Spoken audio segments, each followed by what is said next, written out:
Nora se casa com o sogro, 10 dias depois descobre um segredo chocante ao viverem juntos. Olá a todos. Aproveitem esses momentos de relaxamento enquanto assistem. Na antiga cidade de Campos do Jordão, um olhar mal interpretado podia se transformar em maldição e atravessar gerações. Lúcia saiu da padaria ou padaria Rosana ou com uma sacola de pães duros nas mãos. O vento batia contra seu casaco fino, os cabelos pretos soltos e bagunçados cobriam metade de seu rosto pálido. Olhem ali, é ela, rosnou uma senhora ao lado da fonte da praça. Aquela mulher que casou com o próprio sogro. Vagabunda sem vergonha. Uma pedrinha voou e acertou o tornozelo de Lúcia. Ela parou, ficou lívida, mas não disse nada. Tiago, seu filho de 7 anos, agarrou forte sua mão, assustado. Mãe, por que estão falando assim da gente? Lúcia se agachou e apertou a mão do filho. Não é nada, meu amor. Vamos embora. 2 anos atrás, Lúcia ainda era esposa de Daniel, o filho mais velho de Fernando, dono da maior vinícola da região. Daniel morreu num acidente de carro numa noite de chuva intensa na Serra de Campos do Jordão. O carro capotou várias vezes e pegou fogo. A polícia disse que foi um acidente. Ninguém investigou a fundo. A família do marido virou-lhe as costas quase imediatamente. Passaram a tratá-la como um presságio de desgraça. Fernando, então, desapareceu da cidade, transferiu os negócios para o filho mais novo, Sérgio, e foi curtir a aposentadoria no exterior. Lúcia teve que deixar a mansão da família e se mudou com o filho para um quartinho apertado na rua São Miguel. Trabalhava como faxineira numa pousada barata administrada por Dona Maria. O salário mal dava para comprar leite para Tiago. Numa tarde de outono, enquanto limpava o chão, Dona Maria balançou a cabeça. Marido morto, a família dele te despreza. Você devia pensar melhor. Uma mulher jovem como você casar com um homem rico não seria nada fora do comum. Tá falando de quem? O senhor Fernando voltou. Passou aqui ontem de manhã, tomou café comigo. Falou do neto, Tiago. Disse que ainda pensa no filho Daniel. No fim das contas, e ainda é sangue do sangue. Lúcia não respondeu. Mas aquelas palavras foram como uma pedrinha caindo em um lago morto. Dias depois, Fernando começou a aparecer. Lúcia, chamou ele, voz grave e clara, parado à porta do quartinho. A chuva caía fina e ele estava sem capa. Me dá uns minutos. Ela o encarou. Ainda era alto, com um sobretudo escuro e os cabelos grisalhos penteados para trás. Voltou pra quê? Pra me redimir. Abandonei meu neto. Deixei meu filho morrer sem mover um dedo. Ela ficou em silêncio. Fernando colocou um envelope grosso diante dela. Para o Tiago. Naquela noite, ela abriu R$ 3.000 em dinheiro vivo. Nos 3 meses seguintes, Fernando passou a visitá-la com frequência. Às vezes trazia frutas, outras vezes levava Tiago ao médico, e sempre deixava mais envelopes. Lúcia começou a mudar. Do desespero ao alívio. Do alívio à desconfiança. Mas Fernando nunca ultrapassava os limites. Pelo contrário, era educado, gentil, discreto. Lúcia, disse-lhe um dia, num bar vazio, nós dois estamos sozinhos. Meu filho morreu. Mas meu neto precisa de um lar. Eu posso lhe dar um futuro. E você, e pode me dar uma chance de reparar os erros. Lúcia riu com amargura. Sabe o que o povo dessa cidade vai dizer? Que eu sou uma demonia tarada. Fernando olhou-a nos olhos. Quem vive da boca dos outros, morre pelo olhar deles. O casamento foi simples, silencioso, realizado no cartório de Campos do Jordão. Só estavam presentes Fernando, Lúcia, Tiago e 2 testemunhas contratadas. Sem aliança, sem música. Mas isso não impediu a notícia de se espalhar como fogo. No dia seguinte, uma foto borrada de Fernando e Lúcia em frente à igreja apareceu na capa do jornal local Folha da Mantiqueira com a manchete: Casamento chocante em Campos do Jordão, viúva se casa com sogro. Na escola, Tiago foi empurrado pelos colegas. Filho de monstro! Tua mãe dorme com o vô? Haha, filho da confusão! A professora, Marta, chamou Lúcia. Acho melhor o Tiago ir tirar uns dias. No supermercado, Lúcia foi impedida de usar o cartão Fidelidade e não atendemos gente do seu tipo. A vizinha do andar de baixo, Dona Patrícia, gritou da sacada. Lixo humano! Acha que a cidade inteira tem que sentir o cheiro da sua vergonha? Na rua, um motorista passou gritando. Vadia disfarçada de mãe. Vai se enterrar, sua nojenta! Lúcia apressou o passo, cerrando os punhos até sangrar. Naquela noite, sentada ao lado de Tiago adormecido após um dia de choro, Lúcia olhou o filho em silêncio. Fernando entrou com uma taça de vinho. Desculpa por te arrastar para esse redemoinho. Não dá para voltar atrás? É tarde. Ele pôs a taça na mesa. Vou levar você e o Tiago para a mansão antiga. Vai ter tudo o que precisa. E bem longe dessas línguas venenosas. Lúcia murmurou, só quero que meu filho tenha paz. Eu aguento. Fernando sorriu. Sempre soube que você era forte, Lúcia. Uma semana depois, mudarão-se para a antiga mansão nos arredores de Campos do Jordão onde Daniel viverá. Tudo havia sido reformado, pintura nova, limpo, portão alto, jardim nos fundos. Lúcia ficou diante do espelho grande no quarto, vestida com um vestido branco simples. Fernando entrou por trás, pousou as mãos nos ombros dela. Você está linda como no dia em que te conheci. Mas agora, você é minha. Completamente. A frase a fez estremecer. Mas Lúcia apenas sorriu, forçadamente. Ela não sabia, que aquilo era só o começo de um inferno sem saída. Na primeira manhã na mansão, a luz do sol atravessava a cortina e tocava suavemente o piso de madeira polido. Lúcia acordou num quarto amplo e luxuoso, sem uma partícula de poeira.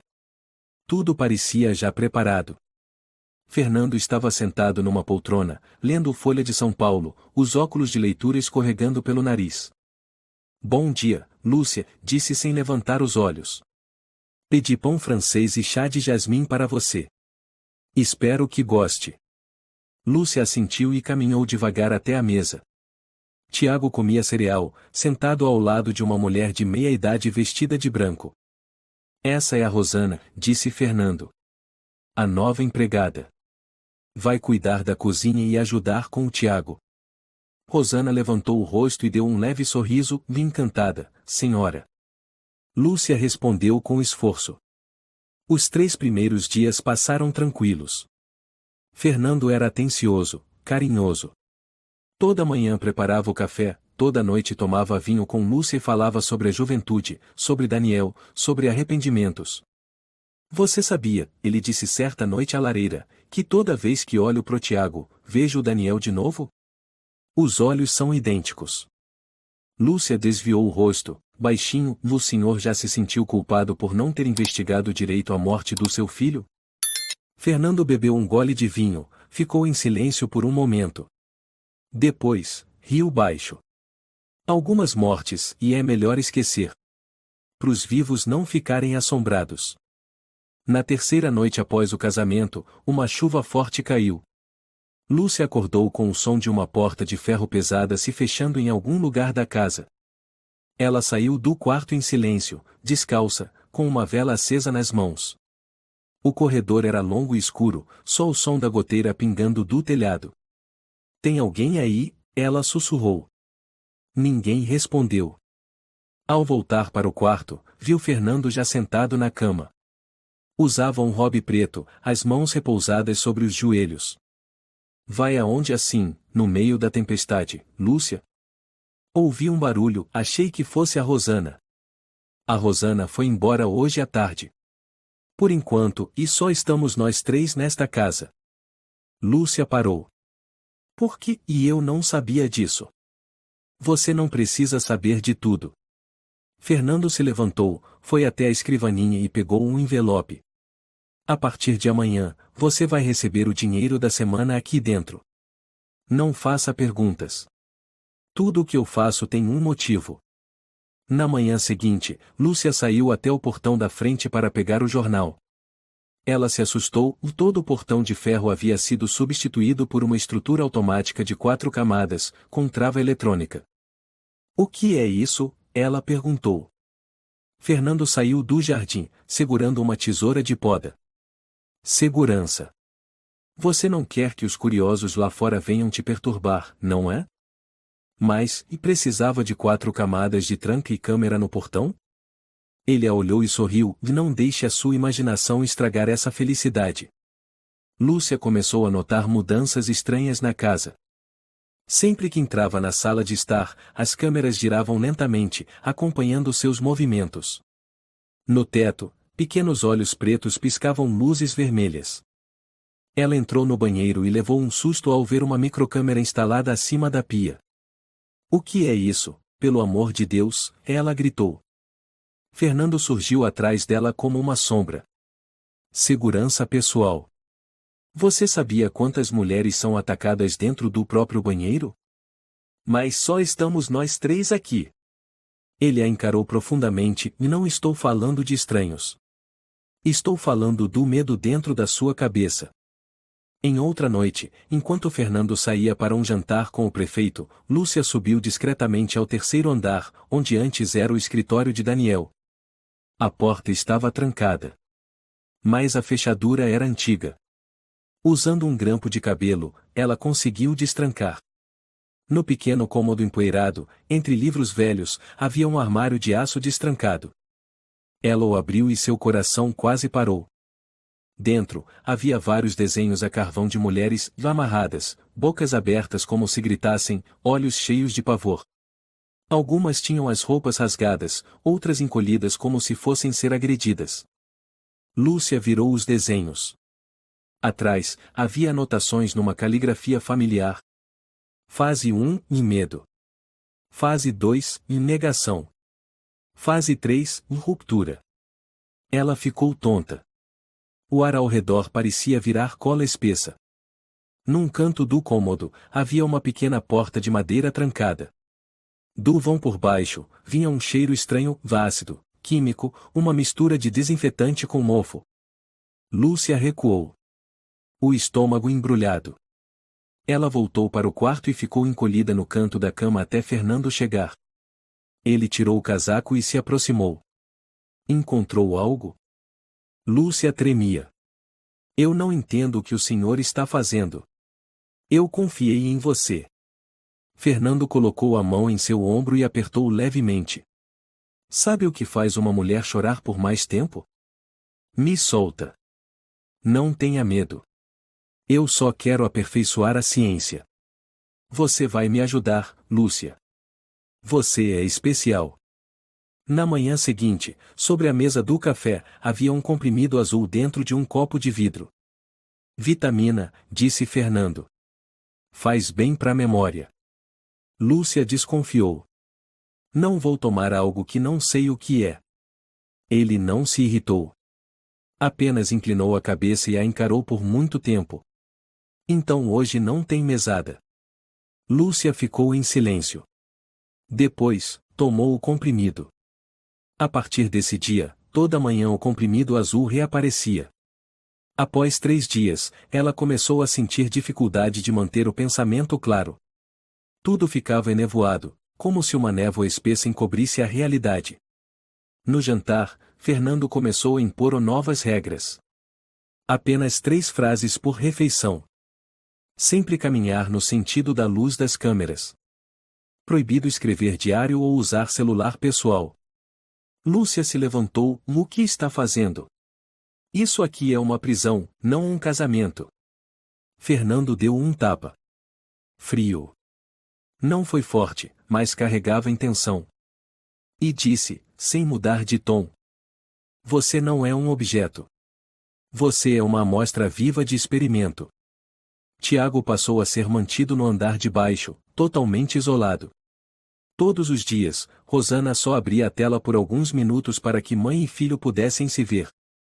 Mamãe, por que não posso mais subir pro seu quarto? Lúcia tentou sorrir, porque a mamãe tá gripada. Não quero passar pra você. Tiago a olhou com os olhos úmidos. Sinto muita falta da mamãe. Lúcia virou o rosto para esconder as lágrimas. Naquela noite, no banheiro, Lúcia se olhou no espelho. Já não se reconhecia. Olhos opacos, mãos trêmulas, pele esverdeada. Ela sussurrou para o vapor. Será que eu deixei de ser humana? Lúcia sentou-se diante da penteadeira, a luz fria do teto lembrando uma sala de exames. Ela segurava o vitamínico azul, vendo-o girar na palma da mão. Toma. A voz de Fernando soou atrás dela, baixa, mas com autoridade. Lúcia se sobressaltou. Ontem eu já tomei. E hoje vai tomar de novo. Como todos os dias. Mas me dá dor de cabeça, tontura. Fernando se aproximou, colocou as mãos nos ombros dela e apertou de leve. Lúcia, a dor está na sua resistência. O remédio só te ajuda a aceitar a realidade. Seja boazinha. Tome. Ela engoliu o comprimido. Um amargor tomou sua garganta. Cada refeição virava uma apresentação. Fernando sentado à cabeceira da longa mesa, batucava a colher no prato. Comece. Lúcia, tentando manter a calma, falava com voz neutra. O caldo está um pouco salgado. Primeira frase. O cachorro do jardim voltou a arranhar a porta. Segunda. Ela olhava Tiago através da tela que transmitia ao vivo do andar de baixo. O menino sentado sozinho, cabeça baixa. Sinto saudade do meu filho. Fernando levantou o olhar e sorriu. 3 frases. Suficiente. Lúcia mordia os lábios, apertava a colher. Não podia dizer mais nada. Se desobedecesse, as câmeras registravam e à noite ela era punida, trancada no quarto escuro, impedida de tomar banho ou forçada a ler em voz alta trechos do diário de Fernando sobre as emoções contidas ou da mulher. Certa tarde, Rosana entrou no quarto com a bandeja de comprimidos. Dona Lúcia, remédio da tarde. Você sabe o que tem aqui dentro? Lúcia perguntou, olhos fixos nela. A mulher hesitou e baixou a cabeça. Não é da minha conta. Lúcia segurou sua mão. Você também é mulher. Por favor, e se ver algo errado, me ajude. Rosana tremeu, puxou a mão de volta. Eu tenho uma filha pequena. Não posso me arriscar. Ele está mantendo meu filho preso lá embaixo. Você sabe disso. Rosana recuou, segurando a bandeja junto ao peito. Me desculpe. Ela saiu, deixando Lúcia caída no chão, como se tivessem drenado seu sangue. Naquela noite, Lúcia desceu furtivamente ao porão. Ouviu um barulho forte atrás de uma porta metálica no fim do corredor. A voz de Fernando ecoava, Tiago, mais alto. A voz frágil da criança tremeu. Desculpa porque a mamãe desobedeceu o papai e senhor. Lúcia cerrou os punhos. De repente, as luzes do corredor se acenderam. Fernando estava a poucos metros dela, com um controle remoto na mão. Ele inclinou a cabeça, com um olhar calmo. Venha aqui. Ela caminhou devagar, tentando não tremer. O que você está fazendo aqui embaixo? Procurando pelo Tiago. Isso não é da sua conta. O Tiago é meu filho. Fernando levantou o braço. Um tapa inesperado jogou Lúcia contra a parede. Ele se sentou e levantou o rosto dela com 2 dedos. Você está esquecendo o seu papel. Você não é esposa, não é mãe. Você é um modelo experimental vivo. Você está louco. Fernando sorriu. Essa foi a mesma frase que minha primeira esposa disse. Antes de ficar completamente em silêncio. No dia seguinte, Fernando começou a restringir os movimentos de Lúcia. Cada área da casa foi delimitada com uma faixa vermelha no chão. Quarto, cozinha e corredor oeste são áreas permitidas. Porão, biblioteca, jardim dos fundos, proibido. Se ultrapassar, o alarme dispara. Eu não sou uma prisioneira. Não, Você é uma testemunha. E eu preciso controlar os dados. Lúcia riu com desprezo. Você me vê como um medidor de emoções? Quase isso. Fernando assentiu. Você reage de maneira muito especial. Pode me ajudar a compreender melhor a distorção emocional das mulheres confinadas em ambiente de restrição linguística e temporal. Que tipo de ciência doente é essa que você está falando? As pessoas medem batimentos cardíacos, cérebro, hormônios. Eu meço o colapso no olhar. Depois de uma semana, Lúcia começou a perder a noção do tempo. Sem relógio, sem calendário, sem luz natural, apenas algumas frestas borradas nas janelas. Ela ficava sentada no quarto, contando as batidas do coração toda a manhã. Às vezes ouvia sons de água correndo, sem saber de onde vinham.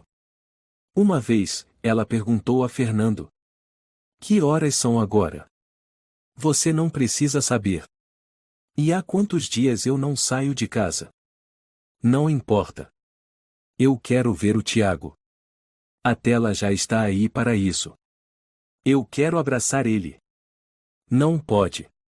O contato com a mãe em estado psicológico instável pode causar danos duradouros na criança. Lúcia bateu com a mão na mesa. Eu sou humana. Eu tenho sentimentos. Eu não sou um objeto de pesquisa. Fernando a observou, levantando uma sobrancelha. Você está começando a perder o controle. Excelente. Vou registrar essa reação. Naquela noite, ela se escondeu no banheiro, tirou de trás de um azulejo solto um pedaço de papel. Ali estavam as palavras que ela havia escrito às escondidas enquanto ainda estava lúcida. Nome verdadeiro: Vítor Silveira? Matou a ex-esposa? Quarto branco. Ela escreveu mais uma linha. Se alguém encontrar isso, por favor, e salve meu filho. Mas não teve tempo de esconder, novamente a luz se apagou. A porta do banheiro se abriu. Fernando estava ali, com uma câmera na mão. O que você estava escrevendo? Lúcia tremia. Só pensamentos. Escrever está proibido. Mas são meus pensamentos. Não existe mais o meu. Só o sujeito número 3 o ponto. Ele entrou e a puxou. Você está muito próxima da fase 2. O que é a fase 2, afinal? Negação. Depois vem a ruptura. Lúcia arfava. Eu não vou quebrar. Nunca serei como as mulheres nos seus desenhos. Fernando parou por um segundo, depois sorriu de um jeito estranho. Então você é ainda mais interessante do que eu pensava. Na manhã seguinte, não havia comprimido azul sobre a mesa. Em seu lugar, 2 cápsulas vermelhas. Lúcia ficou encarando. Fernando estava sentado à frente, tomando café. O que é isso? Nova fase. Dosagem aumentada. Você vai sonhar mais rápido, chorar mais fundo. Eu não vou tomar. Tudo bem. Fernando se levantou. Então hoje você não verá seu filho. Lúcia se lançou, pegou os comprimidos e os jogou no chão. Monstro! Fernando sorriu, se abaixou, pegou os comprimidos e os recolocou sobre a mesa. Raiva registrada. Amanhã, testaremos uma dose maior. Lúcia voltou ao quarto, gritou, quebrou o espelho e usou um caco para cortar o próprio pulso. O sangue jorrou. Ela ofegava e chorava, sorrindo entre as lágrimas. Pelo menos, e ainda sinto dor. Ainda sou humana. Fernando arrombou a porta, agarrou-a. Não destrua o espécime, Lúcia. Vá embora. Ele apertou com força o pulso dela, enrolou uma toalha na ferida e gritou. Rosana. Traga o sedativo. Ela se debatia. Você vai pagar por isso. O mundo vai saber quem você é. Fernando sussurrou ao ouvido dela. Aquele mundo já te condenou há muito tempo. Agora você é minha. Noite do 7º dia. O vento das colinas ao norte soprava forte pelas frestas das janelas da mansão, criando sons que pareciam uivos. Lúcia estava imóvel na cama, olhos abertos, sem piscar. Ela já não sabia que dia era, só sentia o cansaço como uma poeira impossível de tirar do corpo. No corredor, a luz mortiça que passava pelos vidros embaçados deixava tudo com um ar de pesadelo. Fernando havia bebido conhaque francês caro tipo que ele escondia na gaveta privada. E, como sempre após beber, dormia como morto. Lúcia sabia que tinha pouco tempo. Levantou-se, descalça, com passos leves pelas escadas de madeira. Rosana havia voltado para a casa dos pais em Taubaté a mando de Fernando. A mansão estava agora só com ela, Fernando e os fantasmas do passado. Com uma lanterna pequena em mãos, Lúcia destrancou a porta que levava ao sótão, lugar proibido por Fernando. A porta rangeu. O cheiro de madeira velha, poeira e umidade mofada invadiu seu rosto.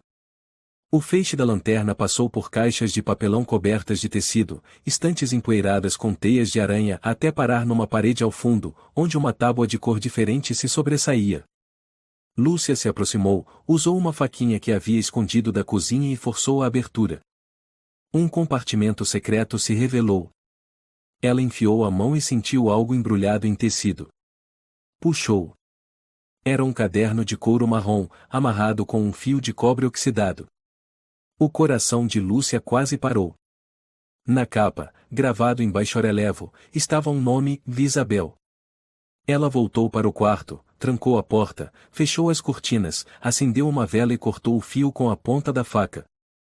A capa já estava rasgada no canto, e as páginas dentro amareladas pelo tempo.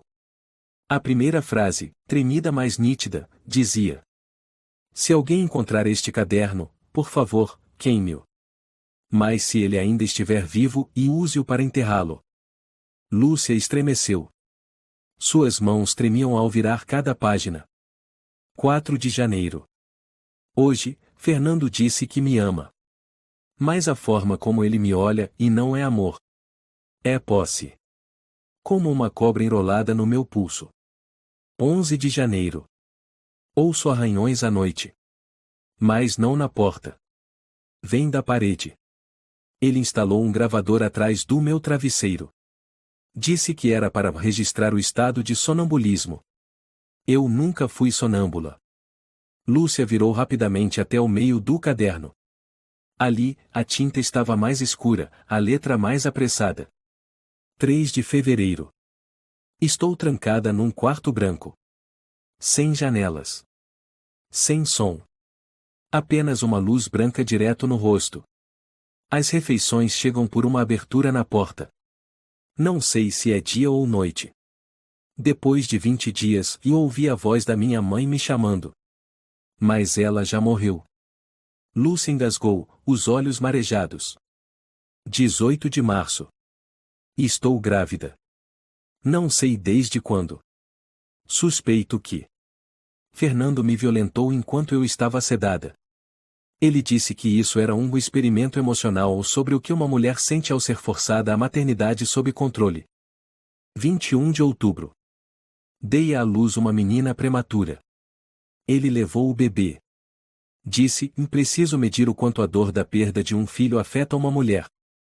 3 de dezembro. Estou grávida novamente. Não resisto mais. Comecei a rir enquanto estou trancada. Ele gosta disso. Lúcia soluçou. Abraçou a cabeça, tentando conter o grito preso na garganta. Mas foi a última linha que a destruiu. Último dia. Ouço ele sussurrar toda noite. O corpo de uma mulher é mais bonito quando está em total desespero. Lúcia largou o caderno e correu ao banheiro para vomitar. Fernando dissera que Isabel, sua ex-esposa, morrera de depressão, que se suicidou quando Daniel ainda era pequeno. Ela acreditou. Mas agora sabia, Isabel foi destruída pouco a pouco, e Fernando, ou melhor, o demônio disfarçado de marido, foi quem a arrastou para o inferno. Ela se olhou no espelho. Será que ela seria a próxima? Na manhã seguinte, fingiu normalidade. Debaixo da mesa, a cápsula vermelha estava escondida na palma da mão. Fernando disse como sempre: tome. Ela sorriu e bebeu água, mas não engoliu o comprimido. Fernando ficou satisfeito. Dormiu bem? Ele perguntou. Lúcia olhou diretamente em seus olhos. Sonhei com uma mulher sendo enterrada viva. Fernando hesitou por um segundo. Depois arqueou as sobrancelhas. Às vezes, o inconsciente feminino revela mais do que elas pensam. Naquele meio-dia, Rosana voltou com as compras. Enquanto ela colocava arroz no armário, Lúcia sussurrou. Você conheceu Isabel? Rosana congelou. A antiga patroa? Só ouvi dizer que teve depressão e morreu. Lúcia enfiou um bilhete no bolso do avental de Rosana. Aqui está a verdade. Se eu desaparecer, entregue isso à polícia. Rosana balançou a cabeça, assustada, eu não posso, e tenho uma neta pequena. Você não precisa me ajudar. Só não deixe que meu filho morra comigo. Rosana encarou Lúcia por muito tempo, então assentiu discretamente. Naquela noite, Lúcia não dormiu. O diário de Isabel estava escondido no duto de ventilação atrás do armário. Fernando não voltou ao quarto. Ela ouviu os passos dele circulando pelo terceiro andar. Quase às 3 da manhã, a porta se abriu repentinamente. Fernando entrou, segurando uma filmadora. Os olhos brilhavam de fúria. O que você descobriu, Lúcia? Ela ficou paralisada. Não entendo o que o senhor está dizendo. Fernando jogou a câmera na cama e se aproximou devagar. Sinto o cheiro de tinta velha em você. O que andou lendo? Eu só estava procurando livros do Daniel. Daniel? Ele riu com frieza. Aquele idiota achava que podia me enfrentar. Lúcia ficou sem palavras. Você matou seu próprio filho? Fernando inclinou a cabeça. Só ensinei a ele uma última lição. Nem todos são inteligentes o suficiente para permanecer calados. Monstro! Gritou Lúcia. Fernando avançou e agarrou seu pescoço, empurrando-a na cama. Cale a boca. Quem você pensa que é? Isabel também gritava assim. Mas no fim, ela aprendeu a sussurrar. Lúcia se debateu, chutou sua perna. Fernando recuou, ofegante. Ele arrumou a camisa, sorriu de lado. Você é interessante. A fase 3 está chegando. Lúcia se encolheu no canto do quarto, com a cabeça sangrando. Ela olhou pela janela, onde só se viam os muros de pedra ao redor. Já não sabia quanto tempo ainda lhe restava. Mais de uma coisa tinha certeza, Isabel morreu em silêncio. Lúcia não morreria assim. Sentada no chão gelado do quarto, com o diário de Isabel nas mãos, Lúcia relia as páginas manchadas de lágrimas. As páginas se fecharam, mas as perguntas em sua cabeça, não. Como Fernando conseguiu se esconder por quase 3 décadas sem que ninguém soubesse?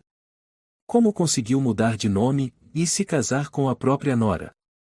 A fraca luz do dia atravessava a persiana e iluminava a mesa onde estava o velho computador, o único bem de Daniel que Fernando ainda não tinha notado. Lúcia o ligou com as mãos trêmulas. A tela se acendeu, mostrando o símbolo de login. Ela tentou uma senha, Thiago 2009. Funcionou. Ela engasgou ao ver o desktop, uma foto de Daniel sorrindo, carregando o filho nos ombros, com as árvores de Campos do Jordão no outono ao fundo. Ela vasculhou o disco havia uma pasta chamada Eu Acusar o Pai? Dentro, capturas de tela, documentos. Um arquivo chamava a atenção, notícia Curitiba 1998.jpg. Lúcia abriu. Um recorte de jornal antigo apareceu com o título em negrito. Vitor Silveira, o assassino doentio foge após incêndio devastador em presídio de Curitiba. A foto anexada mostrava um rosto mais jovem, mas o olhar era o mesmo, frio, com aquele meio sorriso inconfundível. Lúcia recuou, sussurrando, Fernando. Ela ampliou o texto. Acusado de torturar física e psicologicamente 3 empregadas domésticas, além da primeira esposa Isabel Santos. As vítimas apresentavam traços graves de trauma, comportamento controlado e desapareceram em circunstâncias misteriosas. Em 1998, o presídio onde ele estava preso pegou fogo. Vítor Silveira foi dado como morto. Mas seu corpo nunca foi identificado. Algumas testemunhas juram tê-lo visto fugindo para a floresta na noite do incêndio. Desde então, está desaparecido. Lúcia gritou, o coração acelerado. Ela imprimiu a matéria usando a velha impressora debaixo da mesa. O som do papel saindo soava como um cadáver sendo arrastado. Ela escondeu a impressão dentro do travesseiro, enrolada no casaco. As mãos tremiam tanto que quase deixou cair. Nesse instante, a porta se abriu. Fernando apareceu com uma xícara de chá quente. Está acordada cedo? Lúcia disfarçou o pânico com um sorriso apagado. Não consegui dormir. Pesadelos? E sonhei com fogo. Fernando assentiu com a cabeça e colocou a xícara de chá sobre a mesa. O fogo purifica a memória. Eu também já sonhei com fogo. Muitas vezes. Lúcia cerrou os punhos. O senhor já morou em Curitiba? Ele parou. A pergunta foi como uma flecha cravada em sua mente. Por que pergunta isso? Eu tinha uma amiga que morava lá. Fernando franziu a testa. Depois, inesperadamente, sorriu. Aquela cidade tem muitos ratos. E os ratos sabem demais. Assim que ele saiu do quarto, Lúcia trancou a porta por dentro, tirou a impressão do bolso e a leu com atenção mais uma vez. O nome dele era Vítor Silveira. Aquele homem não só havia matado a esposa, como também outras 3 mulheres. Já tinha sido preso, julgado, condenado.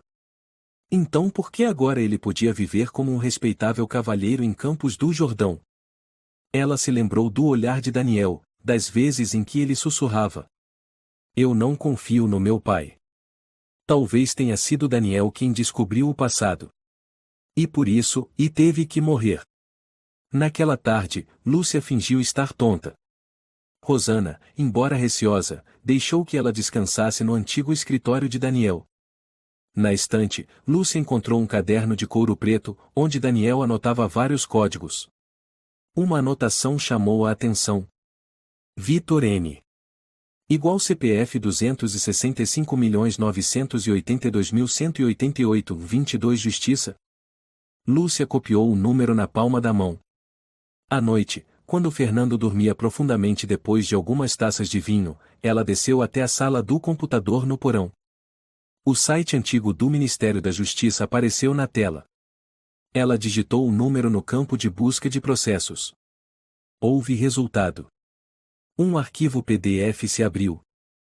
Processo penal número 4782-98, Vítor Silveira. Ela não acreditava no que via. Laudos psiquiátricos, depoimentos de testemunhas, fotos da cena do crime, tudo estava ali. Uma frase saltou aos olhos.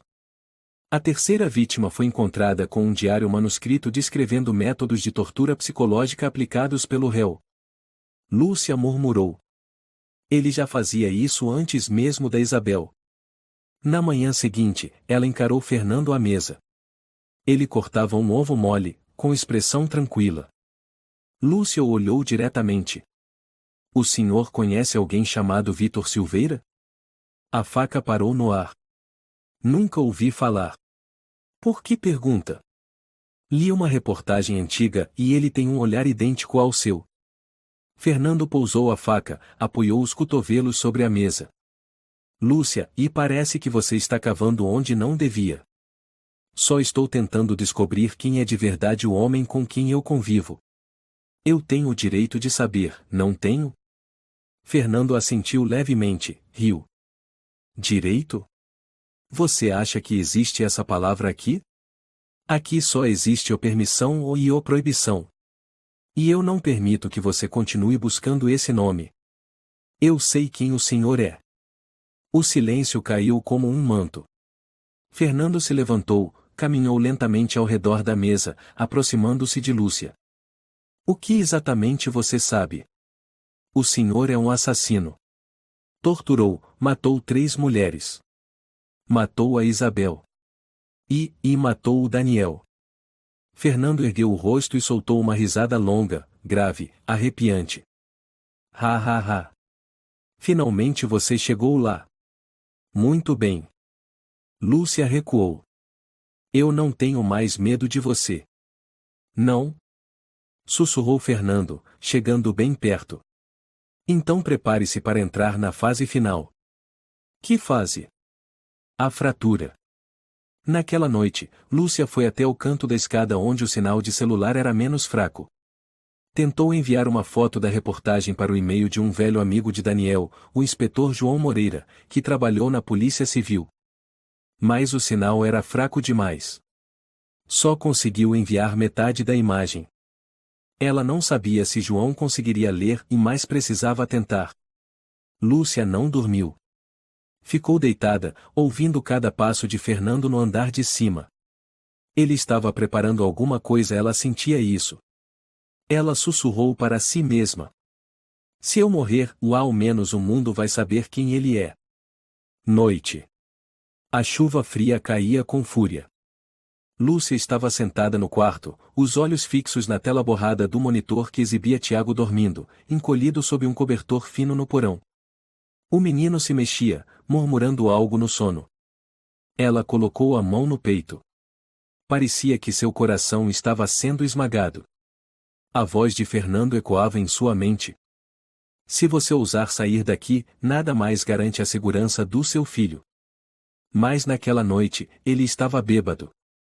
Rosana também não estava. Fernando a tinha dispensado por uns dias. Essa era a única chance. Lúcia abriu a gaveta da cama, pegou a impressão da reportagem, o diário de Isabel, alguns reais escondidos, e os guardou no bolso do casaco. Também levou uma pequena foto de Tiago nos ombros de Daniel. Calçou os sapatos, abriu a porta com cuidado. Tiago dormia num quarto térreo sem janelas. Lúcia destrancou a porta e entrou como uma sombra. Tiago, e meu amor. Mamãe? SHHH. Não fala nada. A gente tem que sair. Agora. O menino se levantou num pulo e a abraçou forte. Tô com medo. Eu sei, meu filho. Mas eu tô aqui. Confia na mamãe. 2 da manhã. O portão principal estava trancado eletronicamente. Mas pela porta dos fundos, havia um atalho até a floresta. Rosana já tinha usado esse caminho para ligar escondida. Lúcia guiou Tiago pela mata, os pés afundando na lama, a chuva batendo no rosto. O vento soprava como um presságio. Tiago sussurrou. Mamãe, e ele vai atrás da gente? Não. Só continua andando. Falta pouco. Ela sabia que, a cerca de 1 quilômetro, morava Cláudia, amiga de escola. Uma mulher bondosa, que já a ajudara com comida quando ficou viúva. Sua última esperança. A porta se abriu. Cláudia estava sonolenta, enrolada num roupão. Lúcia? Cláudia, e por favor, me ajuda. Tiago estava com febre, tremendo nos braços da mãe. Lúcia chorava enquanto falava. Eu fugi da mansão e ele é um assassino, é o Vitor Silveira, procurado desde 1998. Eu tenho provas. Ela estendeu a folha molhada, trêmula. Cláudia olhou fixamente para Lúcia por longos segundos. De repente, arrancou o papel de sua mão, amassou e jogou no chão. O que você tá aprontando agora? Lúcia ficou paralisada. O quê? Cláudia gritou. Eu te avisei. Não mexe com o senhor Fernando. Sabe o que dizem de você lá no mercado? Que você é uma interesseira, que se deitou com o sogro para subir na vida. Lúcia gritou. Eu sou uma vítima. Cláudia deu um tapa forte no rosto dela. Tiago gritou. Mamãe. Lúcia abraçou o filho. As lágrimas se misturavam à chuva. Cláudia apontou para a porta. Sai da minha casa. Não quero me meter com tuas histórias inventadas de chantagem. Se não sair, eu chamo a polícia. Lúcia carregava Tiago nas costas, andando e chorando ao mesmo tempo. O menino sussurrou. Mamãe, tô cansado. Só mais um pouco, meu amor, já estamos quase lá. Finalmente, eles chegaram a um pequeno posto da Polícia Civil na encruzilhada da cidade. Lúcia bateu no portão de ferro. Socorro! Por favor, me ajude. Um policial de meia idade, com um casaco e uma caneca de café na mão, saiu para atender. O que foi, senhora? Meu nome é Lúcia e fui mantida em cárcere privado, abusada. O homem se chama Fernando e, na verdade, é Vitor Silveira, um assassino. Eu tenho provas. O policial, identificado como Tenente Marcos Oliveira, ergueu as sobrancelhas e então riu. Você é a nora que casou com o sogro, né? Lúcia assentiu, tremendo. Meu Deus, e isso parece até novela. E agora você quer dizer que ele é assassino?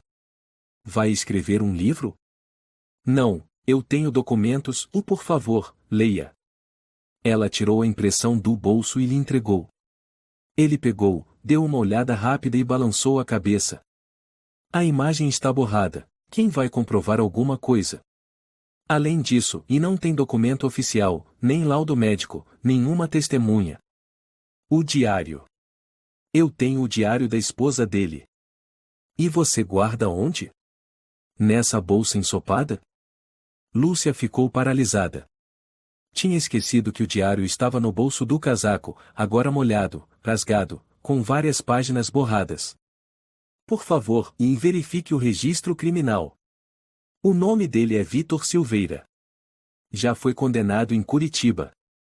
Marcos cruzou os braços e respondeu lentamente. Eu não sou investigador de Curitiba. Sou policial local. E essa cidade, e conhece bem quem você é, Lúcia. O que o senhor quer dizer? Quero dizer, e a mulher que dormiu com o sogro e agora inventa histórias para escapar. Genial! Lúcia gritou. Eu não tô inventando nada. Ele prendeu meu filho. Fui filmada no banho, forçada a tomar remédio, mantida em cativeiro, vigiada como um rato de laboratório. Marcos assentiu com a cabeça e bateu palmas 2 vezes. Impressionante. Quer adicionar alienígenas também? Por favor, acredite em mim. Você não tem base legal. Se quiser fazer denúncia, volte com advogado, documentos, provas que não tenham molhado na chuva e, lembra de trocar esse vestido encharcado. Ele riu e bateu a porta. Lúcia caiu de joelhos na chuva, abraçando Tiago no colo. O menino estava com febre alta, lábios secos, olhos apagados. Mãe e mamãe. SHHH. Eu tô aqui, e me desculpa. Ninguém acreditava nela. Ninguém ajudava. Ela olhou para o céu escuro como breu. Sem luz. Sem justiça. Só a chuva cortando como garras. Ela sussurrou, como uma maldição. Se eu morrer, pelo menos vou arrastar ele comigo. Lúcia abriu os olhos na escuridão. Não era uma escuridão comum. Não era noite. Nem penumbra de luar. Era uma escuridão espessa, densa como piche, que parecia ter peso, forma, e pressionava a pele. Seus braços e pernas estavam amarrados a uma estrutura metálica gelada. Abaixo, uma mesa de aço oxidado, com ranhuras que cortavam sua pele. Um cheiro químico impregnava tudo, desinfetante misturado com ferrugem, suor, carne viva. O odor do desespero infiltrado nas paredes. Tiago. Ela sussurrou. Sua garganta seca como terra rachada. Uma voz masculina soou atrás dela. Tranquila. Animada. Como se estivesse num concerto. O garoto está bem. Está na sala de arte. Coloquei um desenho animado para ele ver. Lúcia tentou virar o rosto, mas o corpo inteiro estava paralisado. Só os olhos se moviam. Fernando. Vitor, ele corrigiu. Lúcia tremia. Você não é mais humano. Eu nunca fui. O problema é que vocês são cegos demais para ver. Ela gritou. Me mata de uma vez. Para com essas filmagens nojentas. Ele riu. O som ecoou pelas paredes do porão. Matar você? Não. Você é meu último espécime. Depois de você, eu encerro tudo. A ciência vai se aposentar. Lúcia ouviu o clique da câmera sendo ligada, o clarão da luz de LED. Ângulo 1, começando pelos olhos. Sabia que o olhar de uma mulher quando percebe que ninguém virá salvá-la é o momento mais puro que existe? Desgraçado. Obrigado. Um som agudo, check. Ele injetou algo em seu braço. Um frio percorreu a espinha. Lúcia arfou, a cabeça girando. Os olhos abertos incapazes de piscar. É a anestesia. Você não vai morrer. Mas vai sentir tudo. Eu não vou implorar. Implorar é a fase 2. A primeira é negação. Você está seguindo o protocolo. Ele colocou ao lado dela um caderno de anotações. Vou registrar as reações. Não me decepcione. A porta do porão se abriu.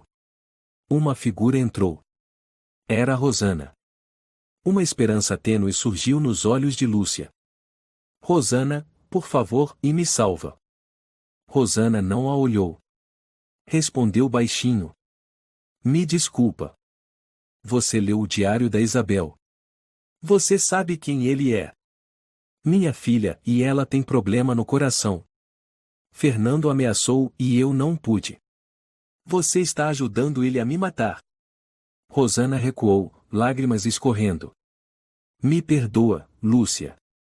Fernando, como se não ouvisse a conversa, disse. Rosana, limpe a testa dela. O suor atrapalha a resposta do organismo. Lúcia sentiu os olhos se abrirem ainda mais. Não conseguia mover as pálpebras. Não conseguia piscar. Um dos efeitos colaterais da droga, disse Fernando suavemente. Você não vai conseguir fechar os olhos. Então verá tudo. Você vai ser preso. Em breve. Essa frase sempre aparece em filmes baratos. Ele se inclinou e sussurrou ao ouvido dela. Sabe como eu matei o Daniel? Lúcia prendeu a respiração. Meu filho, e deveria ser inteligente. Mas era fraco. Quando encontrou meus arquivos no computador velho, chorou. Como uma criança. Você matou ele porque ele descobriu? Não. Eu matei porque ele foi burro. Tentou chamar a polícia. Lúcia rangeu os dentes. Eu não vou morrer assim. Fernando ligou o gravador. Experimento número 73. Sujeito, Lúcia Martins. Fase final. Preparando segunda dose para acelerar dissociação de consciência. Lúcia ouviu um zumbido como mosquitos picando dentro do cérebro.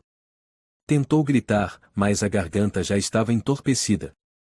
Ela só podia pensar. Pensar em Daniel. Em Tiago. Em Isabel, a mulher que morreu nesse mesmo quarto branco. Será que ela também vai desaparecer assim? Ela ouviu a voz de Fernando murmurar como se entoasse um mantra. Desespero. Solidão. Olhos abertos. Coração parado. Ao mesmo tempo, a luz da manhã invadia a janela da sala de arte no andar de baixo, onde Tiago ainda estava trancado como em todos os dias. Mas hoje, ele não assistia desenhos. Não cantava. Não cochilava.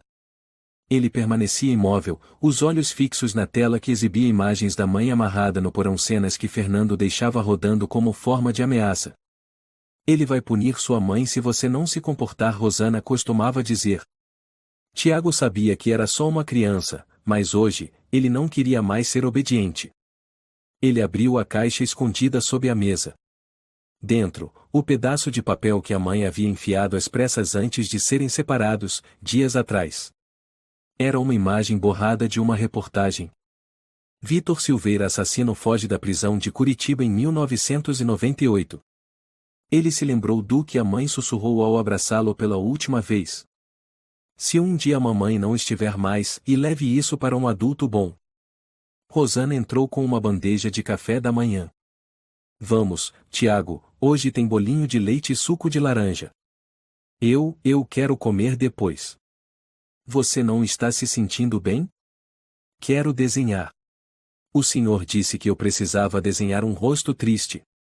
Rosana suspirou. Então desenhe. Mas coma logo depois, tá? Assim que ela virou de costas, Tiago enfiou o recorte do jornal por dentro da regata, cobrindo tudo com o suéter. Ele tinha reparado, todas as manhãs, quando Rosana trazia o café, o portão lateral se abria por alguns minutos para a entrega de leite. E hoje, como por milagre, enquanto ela lavava as mãos na cozinha, o portão dos fundos ficou entreaberto. Tiago escapou, correu pelo caminho de terra atrás do jardim. O vento gelado cortava sua pele, mas ele não parou. Ele escorregou, os joelhos ralaram, sangraram, mas se levantou. Passou por entre os pinheiros, atravessou o riacho, e finalmente alcançou o posto da Polícia Civil na entrada da cidade. Tem alguém aí? Me ajuda! Tiago gritou, batendo na porta com força. Um policial jovem, o tenente Paulo Gomes, abriu a porta. O que aconteceu, garotão? Por que tá sozinho aqui fora? Tiago arfava, pálido. Minha mãe tá presa. Na mansão fazenda do Vale. O senhor Fernando é um assassino.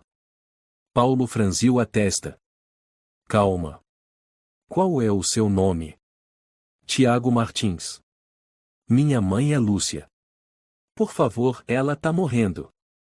Paulo chamou o colega. Sargento Luiz. Tem um menino aqui, diz que a mãe tá sendo mantida em cativeiro.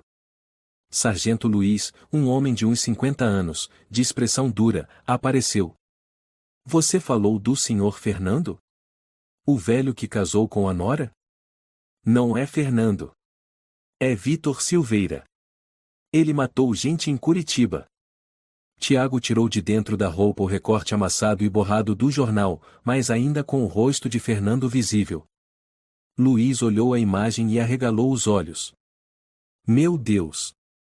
Paulo murmurou. Sargento, é idêntico à ficha de procurado de 98. Luiz virou-se. Leve o menino para dentro. Proteja ele. Avise a delegacia. Chame o esquadrão especial. Agora. 40 minutos depois, uma equipe de operações especiais chegou à mansão. 4 jipes blindados estacionaram diante do portão. A capitã Renata Ferreira, comandante da ação, sinalizou. Silêncio total. Aproxime-se por 2 flancos. Pode haver reféns. No porão, Fernando preparava a segunda dose da droga para Lúcia. Murmurava. Essa dose vai estimular o lobo frontal. Quero ver como o desespero afeta a separação da linguagem. Lúcia não conseguia falar, mas seus olhos estavam arregalados, queimando de ódio, como se quisessem incendiar a carne dele. A porta de ferro foi arrombada. Polícia! Largue a arma! Mãos para cima! Fernando se virou num rompante, gritando. Não! Eu ainda não terminei. Um tiro. A bala atravessou o braço dele. A seringa caiu no chão de pedra e se espatifou. Um policial correu e cortou as amarras de Lúcia. A senhora está bem? Sou Paulo, da Polícia Civil. Lúcia sussurrou. Tiago, meu filho. Paulo gritou. Tragam o médico. Ela está viva, mas gravemente debilitada. Do lado de fora, Fernando estava algemado, o rosto coberto de sangue. Luiz se aproximou e disse. Vitor Silveira, você está preso por múltiplos crimes, assassinato, estupro, sequestro, falsidade ideológica, cárcere privado. Fernando riu, insano. Eu não me arrependo. Vocês mataram a ciência. Luiz rosnou. Não. Salvamos a humanidade do demônio. Lúcia foi colocada na ambulância. Tiago correu até ela, abraçou-a com força, chorando. Mamãe. Me desculpa por ser pequeno demais, por não conseguir te proteger. Lúcia reuniu forças para abraçá-lo, as lágrimas escorrendo. Não, foi você quem salvou a mamãe.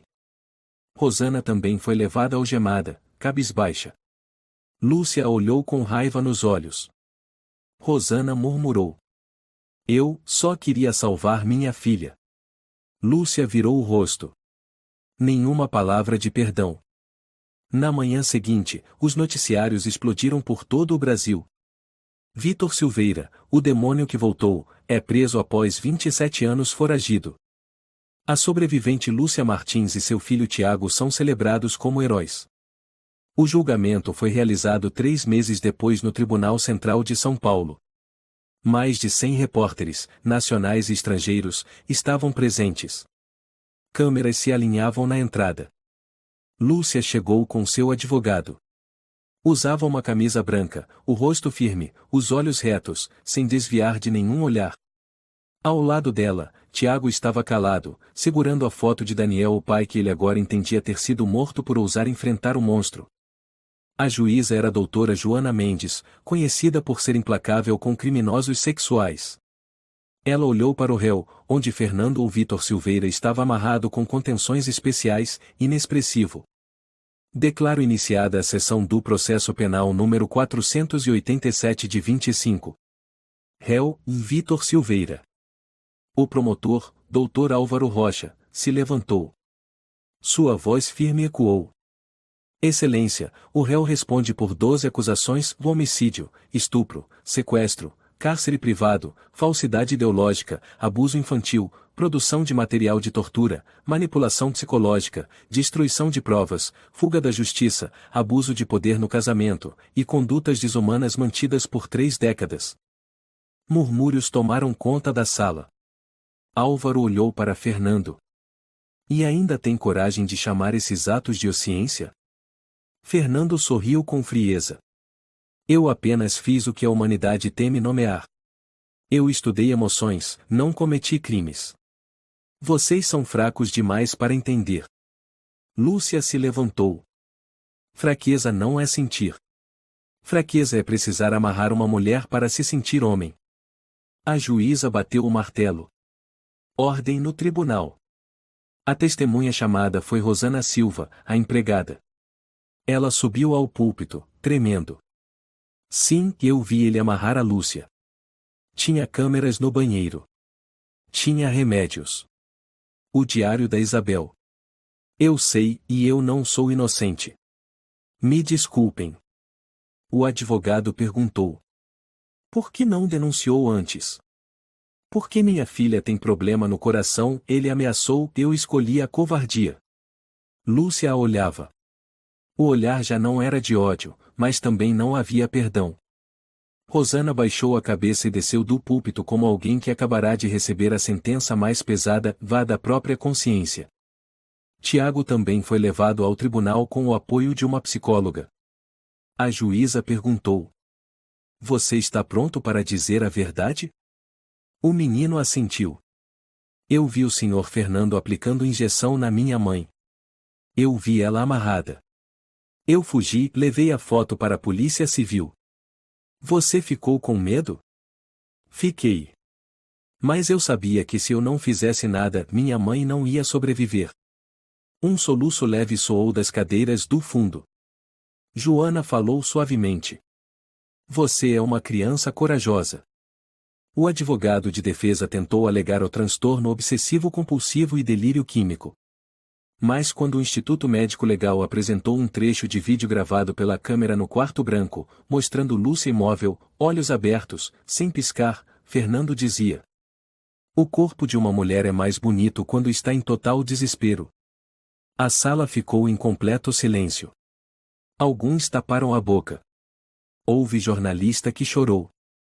A juíza Joana afirmou: nenhum tribunal pode chamar isso de uma condição clínica inofensiva. Chegou o dia da sentença. Joana leu a decisão com a voz pesada como chumbo. O réu Vítor Silveira é condenado à prisão perpétua, em regime de isolamento absoluto, sem possibilidade de indulto ou apelação. O senhor é uma ameaça à humanidade. Fernando disse apenas uma frase ao ser retirado do tribunal. Vocês vão me esquecer. Mas eu vi o mais puro da humanidade. Nas lágrimas das mulheres. Lúcia apertou forte a mão do filho. E lembrarão que um homem como você foi arrastado ao inferno por uma mulher. Uma semana depois, Lúcia foi convidada a participar do programa de TV O Sol Após a Chuva do canal TV Cultura. Ela usava um vestido azul claro e uma pulseira simples feita por Tiago com garrafa plástica reciclada. A apresentadora, Beatriz Lima, sorriu com ternura. O Brasil inteiro fala da senhora como um símbolo de sobrevivência. Como conseguiu superar tudo isso? Lúcia olhou para a câmera. Eu não me acho forte. Mas eu sabia que, se ficasse em silêncio, eu morreria. E meu filho viveria na sombra de uma mentira. A apresentadora assentiu. Se pudesse voltar no tempo, mudaria algo? Lúcia sorriu, o primeiro sorriso verdadeiro em muitos meses.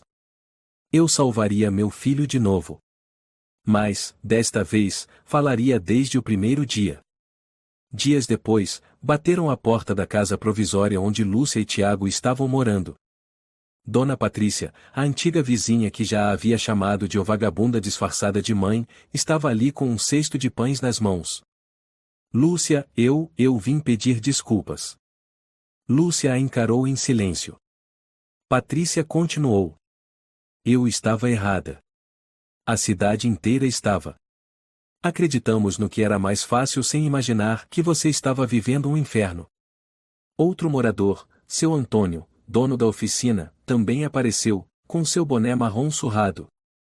Se precisar de trabalho, posso te registrar como contadora da loja.